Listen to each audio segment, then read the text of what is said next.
want to invite to the stage our lunchtime keynote speaker. Hilary Franz is the Commissioner of Public Lands of Washington State, a statewide elected office and one of our decentralized executive offices for Washington State. And I think has early in her statewide political career established herself as a very strong advocate, not just on the environment, but I think a pretty good example of how to lead in a complicated, nuanced, geographically and economically diverse state like Washington. So we are really pleased and honored to have Hilary Franz here with us. Let's give her a round of applause. Welcome her to the stage.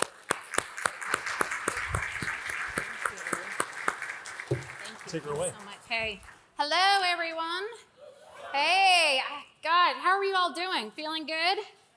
Year's almost over, election season's over. Now you can drink and party before all the work gets started. It's an honor to be here, and thank you to Rewire for hosting this and bringing together such a broad group of people who all want what's best for Washington State, who come from every corner of the state. For those who don't know, I'm Hilary Franz. I'm your Commissioner of Public Lands and oversee 6 million acres of land, run the largest wildfire fighting team in the state, which means it's quite a big lift. And a lot of what we do is actually generate about $350 million for the state of Washington that funds our counties and our schools. So our work is very, very pertinent, not only at the state level, but at the local level. 2 weeks ago, I returned from the other Washington, where I spent a week in meetings with everyone from the Undersecretary Jim Hubbard and U.S. Forest Service to congressional leaders from across the country on issues that are very pressing to Washington State: wildfire, forest health, rural economic development, and obviously right here at home, the concerns around our own salmon and the plight that they face. You can't go to our nation's capital without feeling this profound sense of history, but also a profound sense of gratitude. It's a reminder of all the work that our forefathers did 240 years ago when they set up a structure that has defined our nation to this day as a country that's going to be one of free and independent nation that falls down straight towards the states with the same principles that are fundamental to literally who we are, no matter which generation we were raised in. That no matter where you come from, the color of your skin, your background, or the person you love, or the God you worship, that we are all entitled to the same fundamental rights and responsibilities. You know, our founders recognized our differences. They recognized our differences between each other, between our states, between our communities, as actually something that is an asset, a value that should be respected and worshiped. And we know they didn't get everything right. We know there's some things they got wrong. Native American, African American, women, rights that we have had to work for and fight for a long time. But each generation has literally every single period worked to make this union even greater based on our differences and based on our experiences. We improve on this foundation, a foundation that is not just about independence, but it's about interdependence. To make the nation work, to make our country work, to make our state work, we had to make this unusual and extraordinary commitment to each other, to work together, to find common ground, to recognize and value our differences, to build bridges, and work for a common good, to work for a common good. My favorite line from Lincoln is, "With malice towards none, and charity for all." That's who we are. That's who every generation has been. That's our history. And unfortunately, right now, it is a history that we, the people that make up this state and this country, increasingly seem to forget. There is a deep breakdown that is happening. It's not just a breakdown in the context of how our politicians and our political leaders are working together. It is a breakdown between our neighbors, whether they live right next door or they live across the mountains from us. We shout at each other on TV. We unfriend people on Facebook. We throw these missiles on Twitter that are back and forth barrage. And every single day, in every place we are, every one of our neighbors is in a battleground. It's a battle between those who feel that the American dream is no longer possible and those who can easily just pass it on to the next generation in their family. It's a battle between the small town, rural, hardworking person and the global, urbanist, hardworking technology person. The list goes on between the climate activists and the climate deniers, between the gun controllers and the gun holders. And instead of celebrating our differences as key to our greatness, we use our differences to further divide us. I grew up splitting my time between the city streets of Portland, Oregon, and our family farm in Pierce County. My grandparents and my father raised my sister and me. My grandfather was a true, hardworking Protestant rancher who worked his entire life, literally until the day his body gave out at 86. His legs were bull-legged, literally like this, from having rode the horses and getting the cattle in every night from his early teens to when he died. His hands were these craggly, scraggly, mangled mess that showed who he was. Hardworking, family man who worked and loved to work the land and loved to care for his family and his community. And my grandfather had very few words, which all those who know me clearly, I did not get that trait at all. He's a conservative Republican, a do not tax, less taxes, less government, and he loved the land and he loved his community. And my father couldn't be more different than my grandfather. He's a Reed College graduate in the early 60s. That should say enough. He engaged in every single protest there was. He was a lifelong government employee for over 36 years who believed truly in the power of government to create change. He raised my sister and I on this well-balanced meal of nightly lectures on the evils of pesticides and corporate greed and deforestation. And he strictly forbid anything on the radio except NPR. I had to have somebody explain to me yesterday who Nirvana was, so that tells you how bad this was. He could have literally been a star character on Portlandia. So you can see family dinners at my house were quite interesting. My grandfather and my father did not agree on anything. It was at the dinner table, though, that I learned the importance of differences. I learned the importance of listening and looking for common ground. And they, like you and I, share some fundamental things of the value of hard work, the importance of family, the importance of community, and to passing on a world that is better than the one we inherited. And I always say, I am who I am today, and I am fortunate and honored to be here and to serve the state of Washington today. And I owe it to those two men because they made me who I am. We have more in common with our neighbors than we have of differences. And it's in working together that we actually achieve true greatness. If you look back, there is no great accomplishment in this world that has happened by one person alone. Together, our parents and grandparents forged and shaped a new society during the Great Depression. They fought world wars and then charted a peace across the entire world that still holds largely in place today. And they put a man on the moon. This is what we're doing in Washington. This is what makes me proud to be in Washington. We are working together and we are making a difference. We're tackling our forest health crisis, launching a bold 20-year plan that has us treating 70,000 acres a year over the next 20 years for 1.25 million acres. And we aren't doing it alone. We are doing that in partnership with the legislature that has embraced that plan.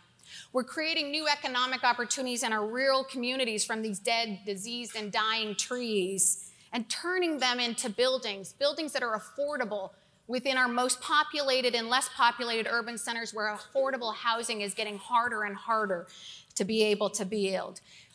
We're taking something that would be otherwise fire and smoke and turning it into product and value. And at the Department of Natural Resources, we're fighting fires faster and more effectively than we ever have before, and we're not doing it alone. We're working with our local and our federal partners to make sure that we keep Washington State safe from the catastrophic fires. And we last year and the year before kept 96% of our wildfires below 10 acres. And while this year was the worst number of wildfires we've ever had on record, we were able to cut the amount of damage and loss to our acres by 2/3 from 2015. We're leading on clean energy in some of our most depressed and challenged rural communities, where we're taking land that we've had literally no value of, 0 leases on, or small amount of money we've been able to make, like 36 cents an acre. And we put 21 wind leases generating 200 megawatts and over $1,200 to $1,400 an acre now for our schools. And we're now about to actually launch our first solar leases with 35 properties in the central Washington area and some of the largest producers of energy within the world bidding for those leases. Now you can travel, and I have. I've been fortunate in the 2 years I've been in this office to be able to travel to almost every single community of our state, from the most urban to the most rural. And you cannot go into our rural communities without truly feeling the sense that these communities feel abandoned. Not only from their abandoned storefronts, but their abandoned streets. And we have a responsibility to be there for these communities, these families, these children. We launched last year the Rural Economic Development Initiative at the Department of Natural Resources. And some people said, well, why are you doing rural economic? That's not your lane. And I said, we generate $350 million a year for this state. And all 39 counties contribute. We're developing and growing that revenue. We are an economic engine in this state, and we could actually do better if we were more intentional, if we partnered with our local chambers of commerce, our local governments, and our local communities to identify what are their most significant challenges and what are those opportunities, and how can we bring our land in there and also our resources to those communities. So last year, again, with the partnership of the legislature, we are now in the process of reopening an abandoned mill in the city of Raymond. We're also creating and opening up a derelict vessel waste facility that will take the vessels that are dumped into the water and are creating a pollutant and now create a new waste stream economy for Washington State. And we are also now in the process of breaking ground on our first broadband project up in the northeast region of our state, where it's hard for our firefighters to talk to each other. And by building those connections and the communication infrastructure, we'll be also able to provide better opportunities for businesses, universities, libraries, and schools. And we're also rising to the challenge of our orcas and declining salmon, using every tool that we have in our communities to advance that watershed transformation. So what I see is we don't have time to be distracted, and we don't have time to be divided. We have too much to get done. This year, like I said, our state faced the most wildfires on record. Over 1,850 fires in our state from March straight till October, full time, all day, all night. I had over 3,500 firefighters fighting in 12-hour shifts for months on end. Many of my team are just a few years older than my oldest son. Every day, I witnessed unbelievable acts of courage and grace and compassion. Every day, these firefighters save thousands of homes, millions of acres on both sides of our state, in our cities and our towns and our countryside. And these firefighters never asked if the people that they are taking care of and helping had the same beliefs and values as them. Martin Luther King said, "We're all caught in this inescapable network of mutuality, tied in a garment of inescapable destiny. One act of kindness reverberates through that garment. One day of standing up, one day of leaning in, one day of showing love, showing compassion, finding common ground, truly changes the outcome of those who are yet unborn." This is the power we have every single day of our life. You don't have to be a firefighter. The world will be changed by our example, not by our opinion. And I believe we have a finite amount of time on this earth to address some of the most greatest challenges. And the only way we're going to do that is by embracing and celebrating our differences, by working for common ground, and working together to be able to cure our greatest problems, achieve our greatest successes, not only for those children who are here today, but those that are yet to be unborn. I'm honored to be able to work with each and every one of you to truly be able to say we're going to change the course of a community in Washington State. We're going to change the course of our state. Together, we're going to make that happen. Thank you for the opportunity to be here today and for the honor of working with you every single day. Thank you.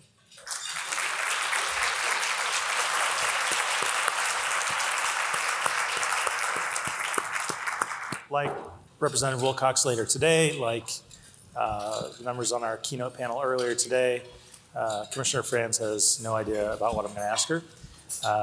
Funny thing is, I have little idea about what I'm going to ask you. But when you spoke about growing up in Pierce County on a farm, in part on a farm, I wonder if you could sort of offer to start us off. We're going to get into wildfire supplemental and all that good stuff, but start us off by telling us, what do you think Democrats are missing by losing connection to the agricultural industry, to losing connection with more rural community, because Democrats increasingly vote.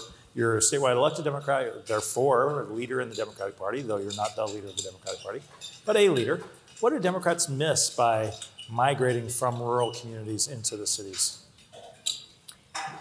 You know, again, I usually don't look at these from political lines, right? Yeah. I look at from what is best and what do we need. And we all know that Washington State, separate from whether we were a significant agriculture economy, which we are, and we're only going to be more so, the reality is we need agriculture to feed us. It provides the food we're all dining on today, the water, and many of the people in our rural communities, if they were not farming that land, we would not have that subsistence, right? Yeah. And I think we've got to get back to the basic context, whether you're a Democrat or Republican, whether you live in the city or in the rural areas, that we are all, again, interdependent on each other, not just economically, but actually socially and for survival. Yeah. And the best way we can do that is actually showing up, right? Going into communities and meeting people and listening and finding out what are those areas we agree on, and also what are the things that we could be doing to help support a growing agriculture space, a growing forestry space, because it's all going to be great for Washington. So let's talk about wildfire supplementals. How do you feel like your asks for 2019 and beyond are shaping up or faring? We're in good economic times in terms of revenue, thankfully. So some of the pressure is not as hard, but sometimes wildfire asks or land management asks have been underfunded in years past when things were tighter. How do you feel like the 2019 session is going to treat some of your policy and fiscal initiatives? So I think we're going to do well, but I also recognize that our state has a lot of competing demands from mental health and education and housing. So in no way do I think that it's just going to be an obvious win. Let me just start from like the challenge that we truly face, right? So we have watched over 10 years our fire budget, not budget, but our number of fires more than double, okay? We've also seen this last year where historically maybe 5% of our fires were west of the Cascades. 40% of our state's fires this year were west of the Cascades. Historically, while this might have been something that was an Eastern Washington alone problem, it is actually a state problem. In the 10 years as our fires have more than doubled the amount of number of fires, our total budget over 10 years has only increased by $2.5 million. Over 10 years? Over 10 years, in total, only $2.5 million. We are having also in that, our fire season used to be maybe June to September, July to October. It was a 3-month. We are now fighting fires full-time, literally from the middle of March straight into October. We also used to be able to rely on states to the south and to the east of us, like California, Oregon, Arizona, Montana, to help send their firefighting resources, whether it was firefighters or whether it was their air assets. And this year, we were not able to get any of those resources coming because most of those states were in worse fire condition than us, which means we've got to be making sure we're more resilient and dependent and reliable on our own resources.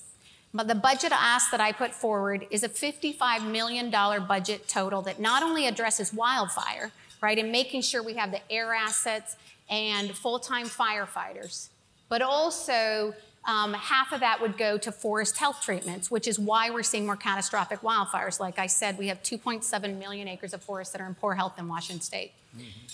That $55 million ask, we spent $60 million on one fire alone in Washington State this year. The Twist fire, which got hit and hammered again, just like they were in 2015. One fire alone is the part of that budget. So what we say is if you put the resources up front, we've been able to reduce the amount of fires and acres burned by 2/3. Say this, 2015, we had 1 million acres burned, 1,700 fires. 2018, 1,850 fires, 350,000 acres burned, and we were fighting in every corner of the state. All right? So we've been able to show we can effectively fight fire with 3 things. 1, more air assets. So we get on top of those fires the moment we see smoke, and we are dropping and getting them in contained, so then our fire crews can come in. We pre-positioned our equipment in those areas. We knew that we're going to be more likely to see fire based on the forest health condition, based on weather reports. And then we trained our local, state, and federal firefighters as one team, because we are not only as strong as we're working together. That alone is what helped us keep the damage down and the cost down. The reality, though, is I have the same amount of resources and equipment that we've used to just fight fires in Eastern Washington. And 40% of the fires were west of the Cascade. If I have those resources up front, I can keep the cost down, not only the cost of fighting fire, but the damage to the economy, to the landscape, and to people's lives. And what we're asking for is let us get at the root cause, which is our forest health crisis, and let us also have the resources so we can keep those fires small and protect our public and our safety.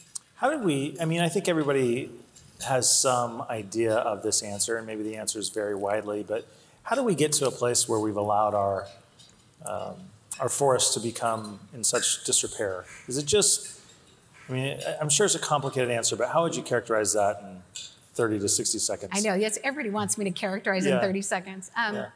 So our forest health, again, on just Eastern Washington, 2.7 million acres of forest that are dying due to death, disease, insect infestation. Half of that is federal land. The other half is state, tribal, and private land.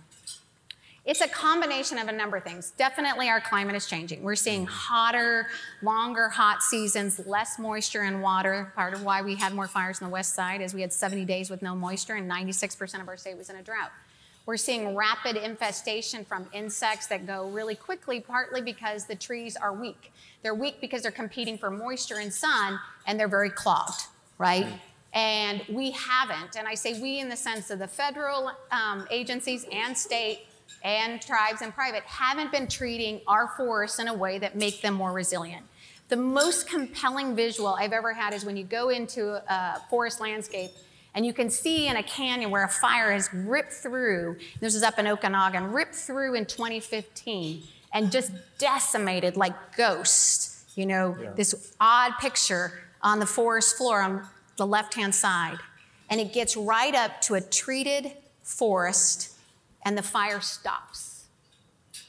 And so what we have to do is go in and bring forest health science into this, which we're doing with our forest health plan, get in and selectively thin, remove the dead, dying, diseased trees, which are like kindling in a fire with one spark.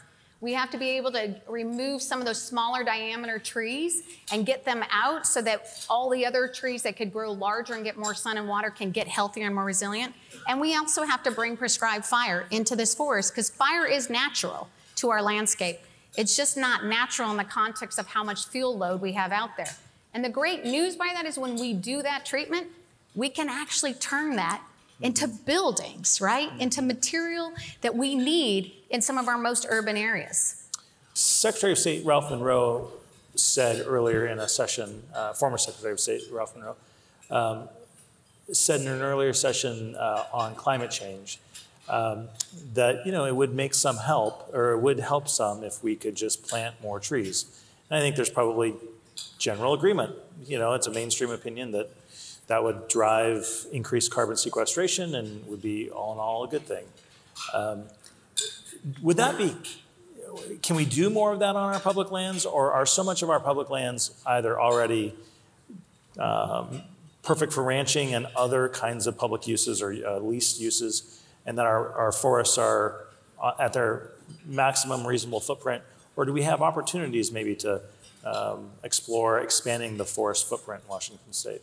So I think we have opportunities for sure in a number of ways. First, we have our own landscape that might have already been burned. Part of what we have, areas that have been devastated either by insect infestation disease or by fire, and we have not had the resources and funding to go in and plant that area. So that's an automatic absolute, because that's a no-brainer. Yeah. We also have critical forest lands that have been converted to agriculture that may be not best suited given changing climate, changing conditions, given our need for increased forests within just the working landscape as well as the natural landscape for water and other realities, to be replanting those, to plant them and turn them back into forest land.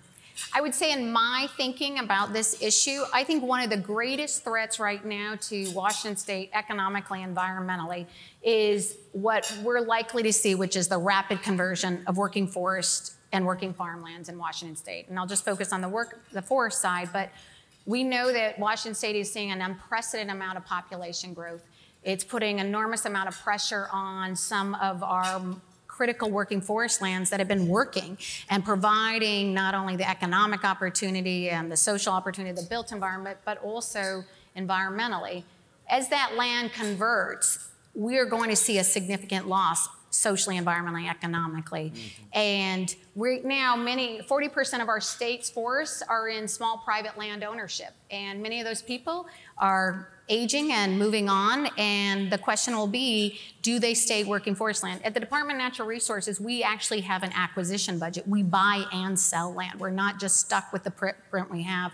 So one of the things that I'm looking at and having my team look at is, how do we position, since it is critical that we continue to generate revenue for our schools and our counties, and that we make sure we're buying high-value forest land, high-value agricultural land, and at the same time we have a larger value for the state's economy and its communities. How do we position ourselves to be buying some of those lands that are likely to be turning over? And how do we also, as our forest ecology is changing with climate, how do we buy areas that should be back into forest and position them that way? I know your agency is mostly focused on firefighting in the public lands and managing the timber stock of public timber stock on public lands. But this idea that those lands are facing pressure from more urban and suburban growth leads me to wonder whether you get engaged in GMA policy or thinking. I know Senator Palumbo would love to probably talk to you, as would other members. Do you start to think about that? Certainly from an environmental perspective, I'm sure you have thoughts on it, but from the perspective of Commissioner of Public Lands, are we at a place where the urban and suburban areas are just butting up against forest spaces that you have to start thinking about this? So you can't be a granddaughter of a rancher, nor a daughter of a city of Portland in the 70s, 80s, and be a land use, real estate, environmental attorney without thinking about land use, whether it's in the GMA context or as the manager and the honor of managing the second largest amount of land in Washington State, only second to the federal government. So we have a total of 6 million acres of land we manage, 2 million acres of forest land, 1 million acres of agricultural land. We actually have a pretty significant portfolio of commercial and industrial land. So people will know the Swedish hospital and the Costco on I-90 where a new light rail station's going in. The Edgewater is actually managed by us. We hire a management company to come in, we own the building, that is your house, actually. We've got Wells Fargo's, Safeway's, Costco's, Fred Meyer's, the list goes on. And many of those are actually in either suburban or urban environments. I'm looking at that full suite of land and saying, how do we look at making sure that we are helping get more significant aggregate of our forests in good value, high working forest value land? Same for agriculture, looking at the water rights we have. Are we exercising? Are we using that? Are we moving those lands to high value crops? And then for our urban lands, how do we actually look at them as zoning and increased population comes in to get increased density on that land, which will not only help stimulate the economy in that community, but it will also help us meet our housing needs and requirements and generate more revenue for our schools and counties that funding goes to. So I'm looking at it very much on a land use management, but more as a real estate context. So more to be said on that, actually. We're looking at a property later today that has an opportunity, it's pretty significant acreage that we manage, that is in low value, not low value, but very small commercial, that we could actually grow significant because it's near transit infrastructure, near Seattle. So stay tuned, because it's exciting. That's city building. Well, 2019 is, of course, right around the corner, and the thing that everybody is sort of wondering about may not be the legislative session. It's probably something more like the 2020 elections, because those start next year. I think a straight white guy who's Attorney General will run for governor, I'm guessing. A straight white guy who serves as King County Executive will run for a Democratic nomination also. Do you think that there should be a woman that runs for the Democratic nomination for governor? You're funny. So let me say this. This is a great question. I was actually had an opportunity to speak earlier this week on this. I graduated from college, an all-women's college, in 1992. And I went to all women's high school, all women's college, so let me just tell you, I'm all about women power and women leadership. I'll be frank about that. And in 1992, that was called the Year of the Woman. It was the time people remember where we sent 6 senators to Congress, one of them our very own Patty Murray, and people said, whoa, this is the moment. And if you looked from 1992 to the present, I would tell you, I think most people, male or female, would say not much actually changed during that time period. It's an interesting moment because it was in 1992 when that happened, people remember it was the Anita Hill, the Supreme Court nomination debate, and we obviously had a similar debate that took place earlier this year.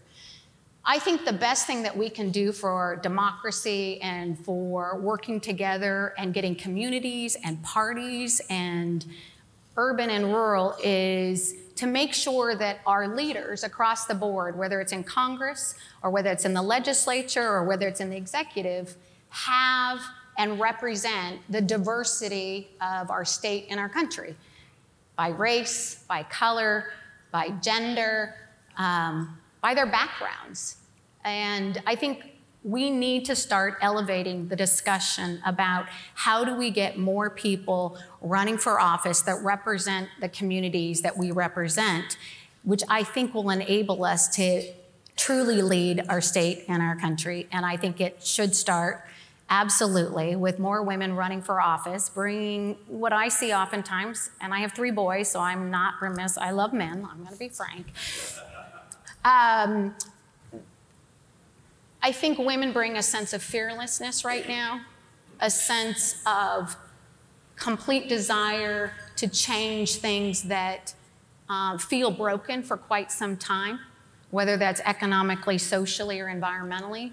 They bring a context of compassion and a commitment to working together and leaning in and listening.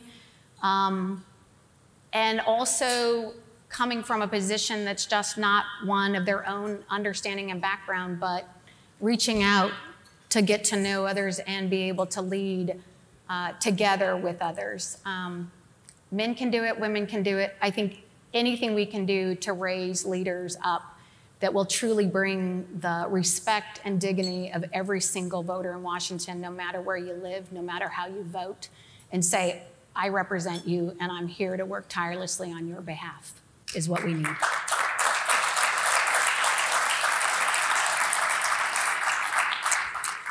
I want to turn it over to your questions. The light's a little bright, so I'll rely on Rita to get you a microphone and our team. But if you have a question, raise your hand. Why don't you stand up and tell us your name and your organization?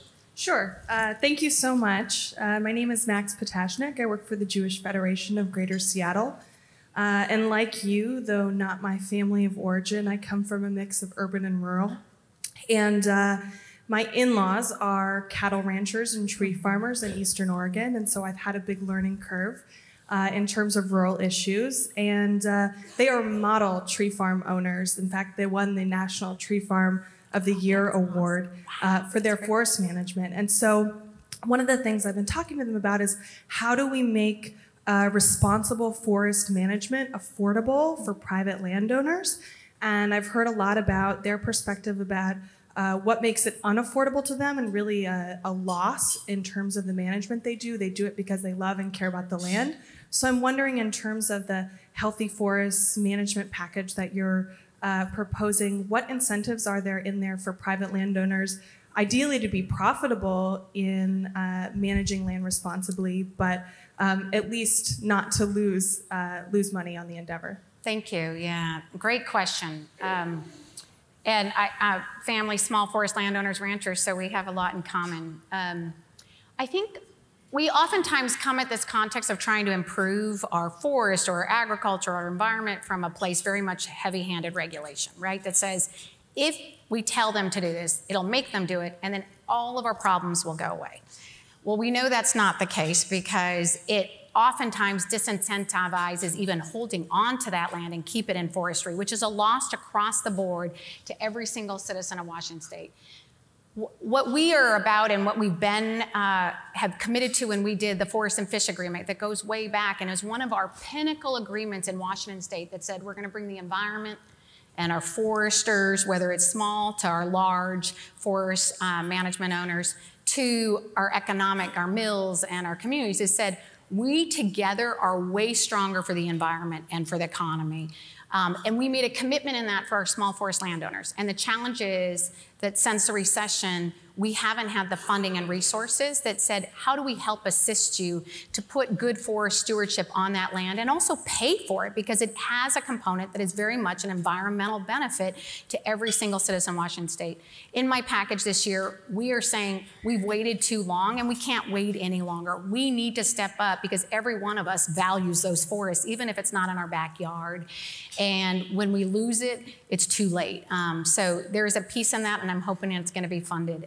It's a great opportunity for us to stretch out because they are stewards of the land and they work it hard, but don't necessarily get the kind of financial benefit that others get within their industry. Ralph Monroe, kind of on the same subject. To get more trees growing and so forth, would you be willing to support a reduction in the acreage for small tree farmers? So you wouldn't have to have 20 acres. You could get timber tax under 10 acres or 5 acres. You know, that's a great question, and I have to be honest, Ralph, I've never been asked that question. So whenever I get a question like that, I was like, tell me more, let me understand it, and then look at the benefits of it. And so I'd be really excited to hear more about it. I think anything we can do to be expanding and increasing working forest land and working agricultural land is going to be the best thing for this state. So if that was a tool that would work, I'd be happy to learn more about it and see if I can help. Well, there's a lot of people, a lot of young people that would like to grow trees, but they can't afford a 20-acre parcel to get the timber tax benefit. And lots of this is in transition lands, the west side of the Cascades and so forth.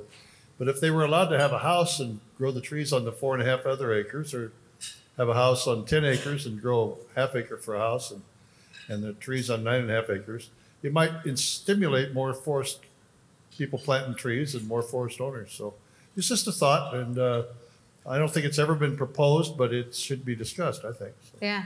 So one of the things we're looking at, I mean, I've been working 25 years in Washington State on multiple fronts, from working forest and working agri, but also the salmon, right, and salmon recovery, and we know the challenge it faces. One of the things I'm right now have asked my agency is to bring our full suite of expertise and resources and jurisdiction that we operate in to come at a watershed level. How can we change the trajectory of our salmon from the uplands we manage to the fact that we now can do work on federal lands, which are oftentimes adjacent, to the fact that we manage 2.6 million aquatic lands, and we also oversee the urban forestry program. Mm-hmm. We've removed significant amount of our culverts on our own state lands, and we're now working on federal lands to do it. If we could do it at a watershed level, we could start to actually change the trajectory through incentive and through really focused effort of bringing the full stake of financing, innovative financing into that watershed and make it a win. This may be one of those ideas, Ralph, that we could layer in that, like how many of these small forest landowners, right, are getting divided up or could be reforested and provide that kind of clean water, but also clean air and value for working forests. So you got my mind turning, which it usually does, so thank you. Good. Thank you, Commissioner. Carl Schrader with the Association of Washington Cities. Nice to see you again. Great to see you. I was intrigued by your comment about the various holdings that you have in the more urban parts of the state, and I know you're thinking about, you know, how some of those could be leveraged to address the housing crisis that we're facing. I wonder if you could speak a little bit more about that. Yeah, so we've already started to take some steps. And let me say there's two fronts. One is when we are actually putting our own lands into the appropriate zoning that is zoned in. And trust me, I had two giant agricultural circles sitting in the middle of Pasco with one farmer leasing that land, and it's surrounded by residential, commercial, industrial. It didn't make any sense at all, right? And it also doesn't help that city grow its economy, right? Or meet its housing needs. And we think we should be a partner in that. And when we do that, we believe if we do it right, we can also return more revenue for our schools and counties, because urban development tends to, in an urban environment, produce more than maybe two agricultural circles, let's say. And so the challenge we have is we've never done residential. To my knowledge. And the commercial we've done is pretty basic box store where we have one tenant that leases it. Sometimes we have office buildings, so we'll have multiple tenants.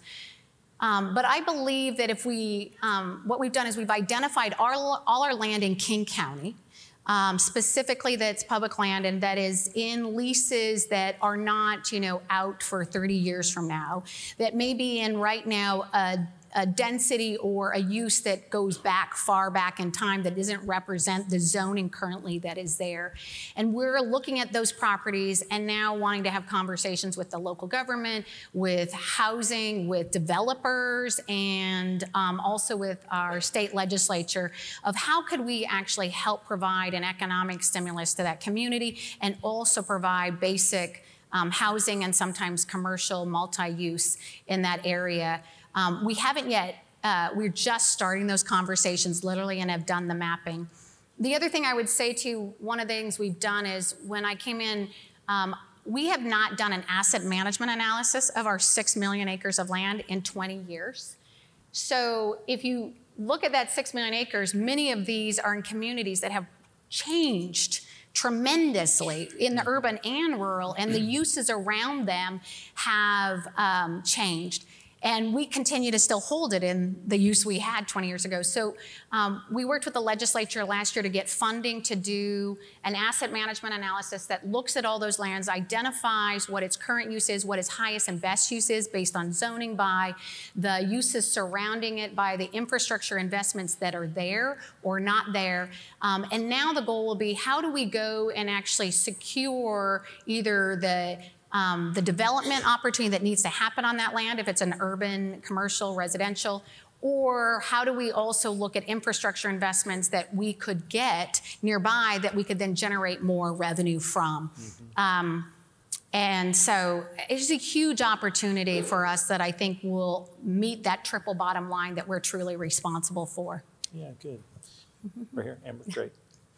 Commissioner, I'm Jeff Chapman. I'm the assessor for Jefferson County, and we have a lot of DNR land in Jefferson County, the experimental forest on the west end of the Olympic Peninsula, as well as the Daybog Bay natural area.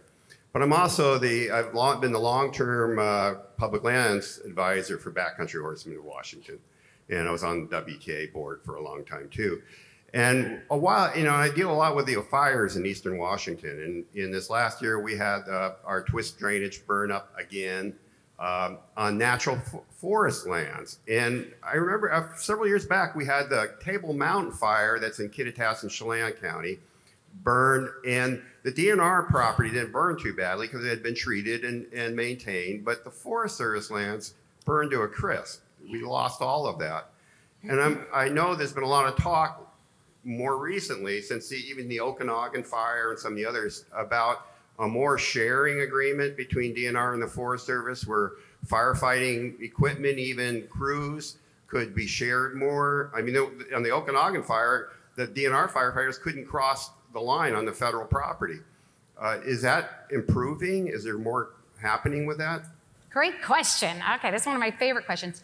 So when I came into office and quickly assessed the forest health crisis with 2.7 million acres of forest in eastern Washington and poor health, with half of that being federal land, right? It was very clear that no matter how much we work to address our own state lands or tribal and private lands, we're not gonna get at this problem unless we address the problem we have on our federal lands.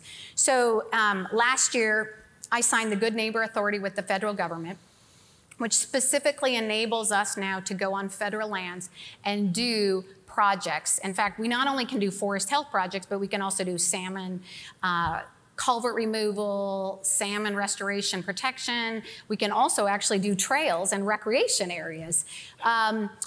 We have now, in our 20-year forest health plan, we specifically have laid out those areas in the worst condition. They're in the bright red, then it goes orange, yellow, green. And we are being agnostic to property lines. We're saying here's specifically what needs to happen in these high fire areas and the specific treatments. And then once we laid out the specific treatments that needs to happen, we now go in and say, what tool are we gonna use? So we go to our Good Neighbor Authority, and we have 5 projects alone this year on all 5 of our national forests to do forest health treatment. And our goal, I was just, like I said, in DC meeting with Undersecretary Jim Hubbard and Vicki Christensen, our U.S. Forest Service lead, who actually used to work for Department of Natural Resources, to say we need to rapidly scale that up and move from 5 projects a year to easily 25 plus projects a year on federal land. And so we're working to rapidly escalate that, and you're gonna see progress on that. We have a close partnership. I was just on the phone before I got here we have some areas we still have to, there's a lot of those processes and permitting and all that. Part of our budget ask, when I came to the agency, we only had 1 person that did forest health and all of the Department of Natural Resources. And we are rapidly building an entire program so that we can actually succeed and fulfill that 20-year plan of treating 7,000 acres a year for a total of 1.25 million. So more to come, but our goal is to actually make it a team, federal and state. We're gonna work together. We have the boots on the ground. We're already doing the treatments. We know how to set up the timber sale. They don't have the economies of scale and efficiency. Just hire us to do it. We'll get it done. We can get that product to market. One of our products, we just sold a $1.5 million sale to Vaughan Brothers just this year. So we're showing that it not only has environmental value, but economic value as well. So we're out of time. I want to just sort of ask one final question, excuse me, about how the people here, advocates, elected officials, how can they help you? How can they engage with you? And what would you ask of them?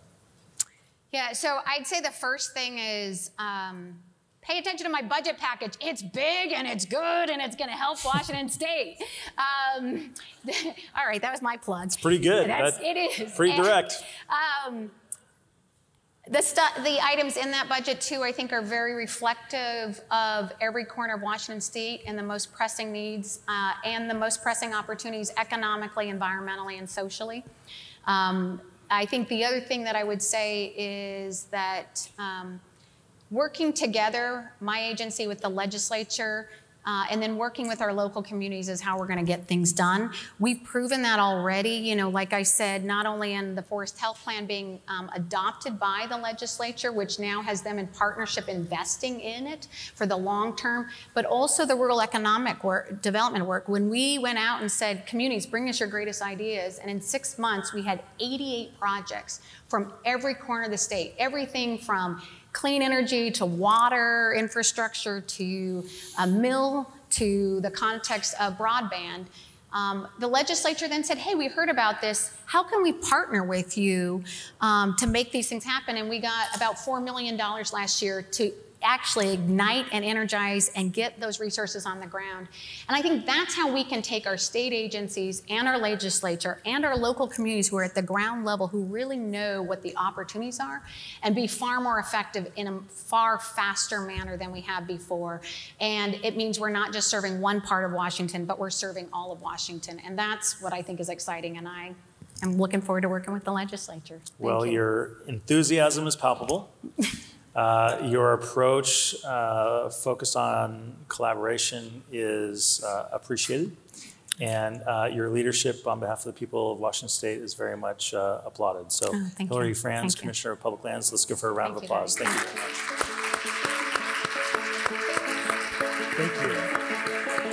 Thank you.